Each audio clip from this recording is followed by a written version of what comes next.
Сәлем достар, бұл PHP курсының 8-ші сабағы. Бүгінгі біз сабақта if және else операторларын үйренеміз, және де біз булиандармен жұмыс жасау үйренеміз осы операторлар арқылы. Ендеше сабағымызды бастайық.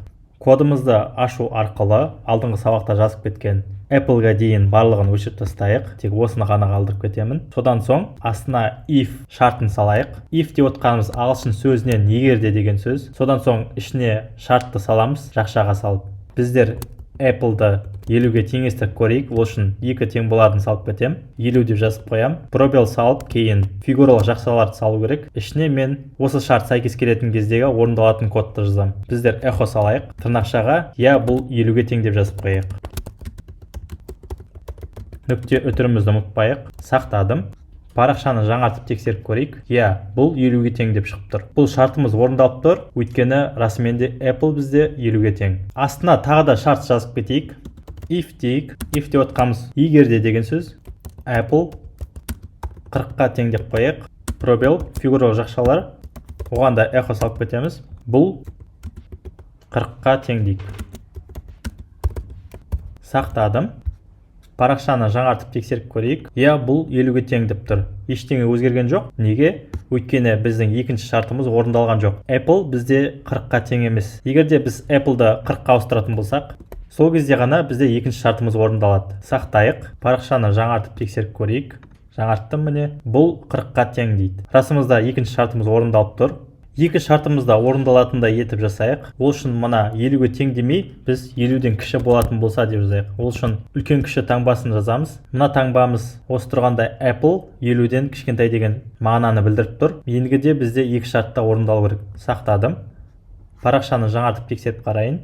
Бұл 50-ге тең, бұл 40-қа тең деп екі жазуымызда шығып тұр. Енді осы шарттың да тағы бір операторы бар, ол else деген. Оның аудармасы болмаса деген сөз ағылшын тілінен. Сонда бізде мындай толық сөйлем құралу керек. Егерде if деп отқанымыз, егерде Apple 50-ден кіші болса, онда мына блокты орында деген сөз. Яғни мынаның ішіндегі. Else деген болмаса, мына блокты орында деген сөз.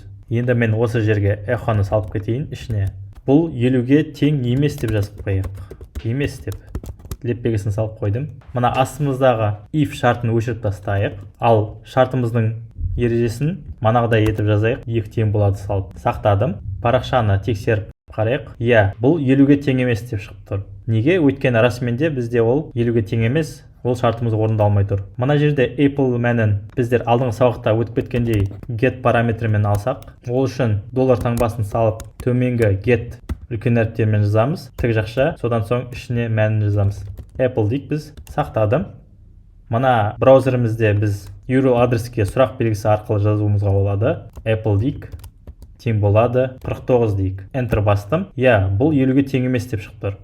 Енді осы жерде 49-дың орнына мен 50 деп жазам. Enter бастым.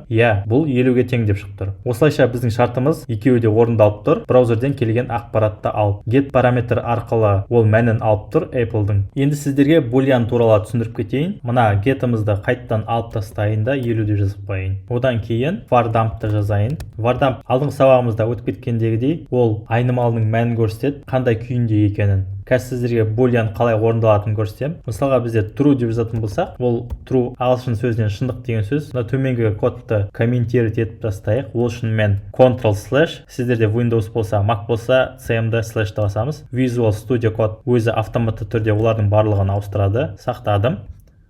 Парақшаны жаңартам. Міне bool true тұр. Bool деп отқанымыз boolean, оның ішіндегі мәні true, шындық. Booleanның екінші мәні false. Сақтадым.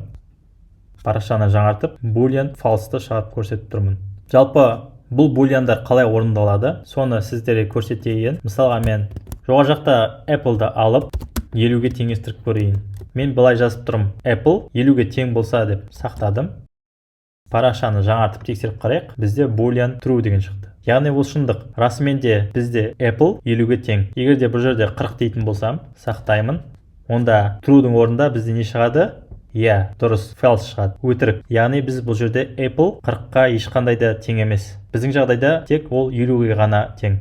Осылайша boolean құралады. Мынаны өшіріп тастайын. Мынауымызды қайттан комментирууден ашайық. Ол үшін қайттан сол command slash немесе control slashты басасыз. Apple 50-ге тең деген шартты мен өшіріп тастап, оның ішіне true дегенді салатын болсам, шындықты сақтадым. Парақшаны жаңартып тексеріп қарайық. Иә, бұл 50-ге тең деп тұр. Егер де мен бұл шарттың орнын өзгертіп false-ге ауыстырайын, өтірік деп сақтаймын. Парақшаны жаңартсам, иә, бұл 50-ге тең емес деп шығып тұр. Неге олай орындалатын сіздерге түсіндіріп кетейін. Мына жерде мен жазып тұрмын. If егер де шартымыз шындық болатын болса, онда мына жоғары блокты орында дейміз. Болмаса, онда мына блокты орында дейміз. Сондықтан да бізде мына жерде true болатын жағдайда boolean үстіңгі блок орындалады. False шыққан жағдайда төменгі блогымыз орындалады. Шартымыздың тағы бір өңін салып кетейін. Apple тең немесе 50-ден үлкен дейік. Ол үшін кіші үлкен таңбасын салып кетеміз де, содан тең боларын саламыз. Иә, бұл 50-ге тең немесе одан жоғары дейік.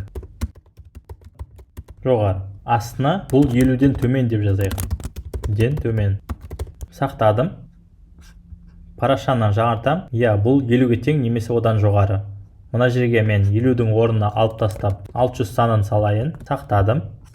Парақшамды жаңартам. Иә, бұл 50-ге тең немесе одан жоғары. Біздің үстіңгі шартымыз орындалып тұр. Мына бұл жерде true болып орындалып тұр. Соның арқасында мына if-тің шартымыз орындалады. Егер де мен 50-ден төмен кез келген санды жазатын болсам, 30 дейік. Сақтаймын.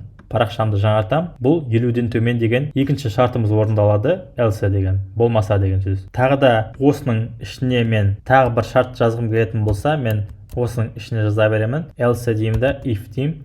Содан соң шартымызды жазамыз. Сол Apple'ымызды тағы да тексеріп қарайық. Ол 30-ға тең болатын болса, осы жерге 30 ғой деп жазып қояйық. Бұл сан 30-ға тең дейік. Леп белгісін салам. Өтірнікте сақтадым. Парақшамды жаңартатын болсам, бұл сан 30-ға тең дейді.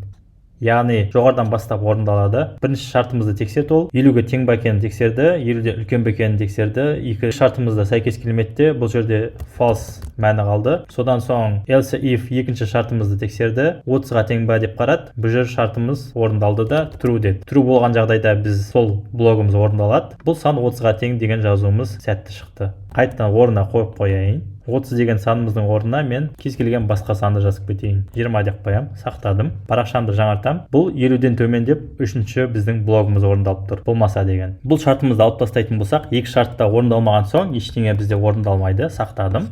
Парақшаны жаңартам. Парақшамыз әппақ болып тұр. Ешқандай да шарт орындалған жоқ өйткені.